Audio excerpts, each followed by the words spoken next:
Bismillahirrahmanirrahim. Assalamualaikum warahmatullahi wabarakatuh.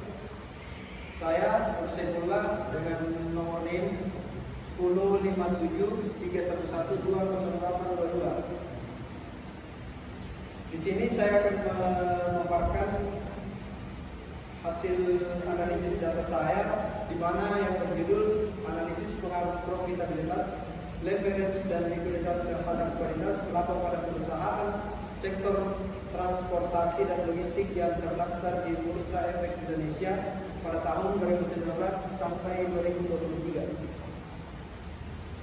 Baik, latar belakang: pada era globalisasi, perkembangan pasar modal di Indonesia semakin besar, ditandai dengan meningkatnya jumlah perusahaan go public dan volume transaksi perdagangan. Hal ini menunjukkan adanya pertumbuhan signifikan dari jumlah investor baik domestik maupun asing yang aktif di pasar modal menurut Tenelin 2017.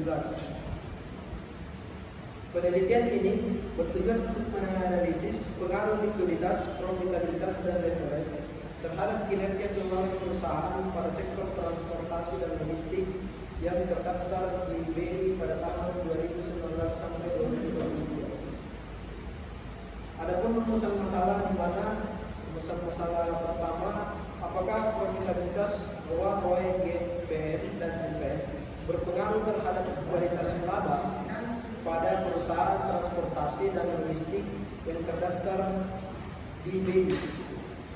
Yang kedua, apakah leverage dan debt berpengaruh terhadap kualitas laba pada perusahaan transportasi dan logistik yang terdaftar di BI. Rumusan yang ketiga, apakah likuiditas CR dan IR berpengaruh terhadap likuiditas laba pada perusahaan transportasi dan logistik yang terdaftar di BI. Yang keempat, apakah profitabilitas, leverage, dan likuiditas berpengaruh terhadap kualitas laba pada perusahaan transportasi dan logistik yang terdaftar di BI. Jenis-jenis penelitian ini menggunakan metode kuantitatif dengan pendekatan deskriptif.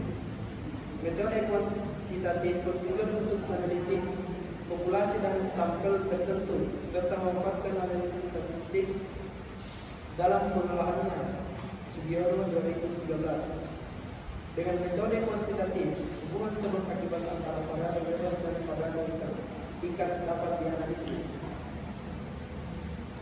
Beberapa uji statistik yang diuji pada penelitian ini, di mana asumsi klasik yang dilakukan meliputi uji normalitas, uji autokorelasi, uji multikolonialitas, uji heteroskedastisitas, uji T, dan uji V. Uji normalitas: berdasarkan hasil normalitas yang telah diuji menggunakan one sample Kolmogorov-Smirnov test, terlihat bahwa nilai ASYP SIG2 type untuk variabel yang diuji adalah 0,092 yang lebih besar dari 0,05, maka SIG lebih besar dari 0,05. Hal ini menunjukkan bahwa distribusi variabel-variabel profitabilitas, leverage, dan likuiditas dapat dianggap normal. Dengan demikian, karena P value lebih besar dari 0,05, kita dapat menolak hipotesis 0 yang menyatakan bahwa data berdistribusi normal. Selanjutnya, uji autokorelasi. Dengan jumlah sampel NN sebanyak 100 dan nilai Darwin Mason atau DD sebesar 2,063, dilakukan uji autokorelasi menggunakan batas DL 1,06 sehingga dapat disimpulkan bahwa terdapat autokorelasi pada data. Meskipun nilai adjusted kedua negatif atau min 0,010 menunjukkan kontribusi prediktor tambahan kurang atau signifikan, data tetap layak digunakan untuk analisis lebih lanjut karena tidak ada indikasi autokorelasi yang kuat.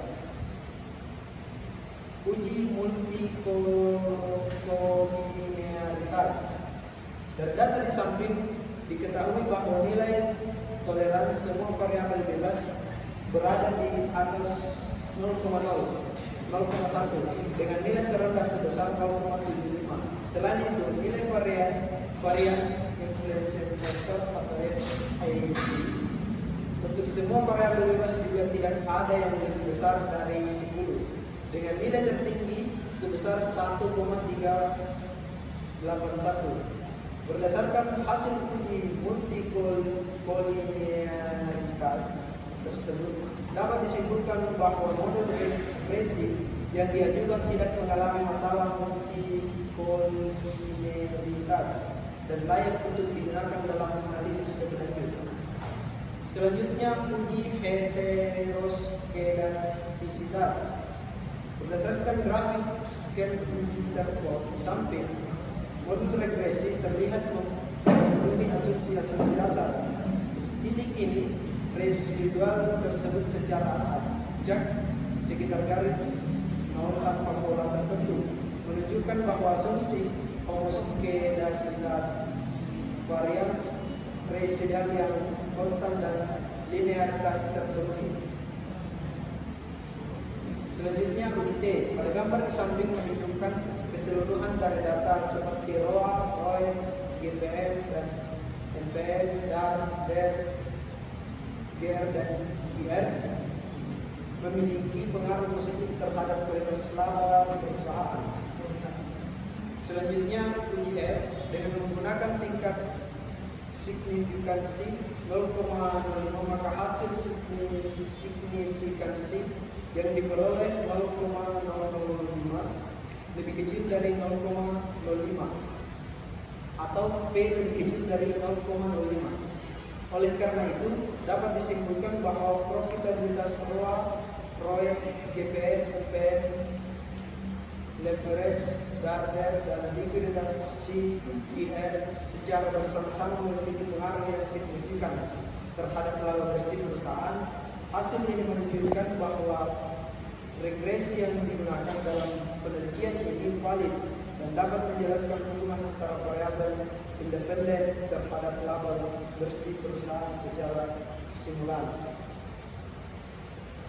Simulan dengan hasil ini dan beberapa uji yang telah dijelaskan menunjukkan adanya data perusahaan yang harus meningkat dan sehingga menunjukkan hasil yang valid serta bantuan perusahaan transportasi dan logistik pada periode 2019-2023 memberikan hasil yang terus meningkat.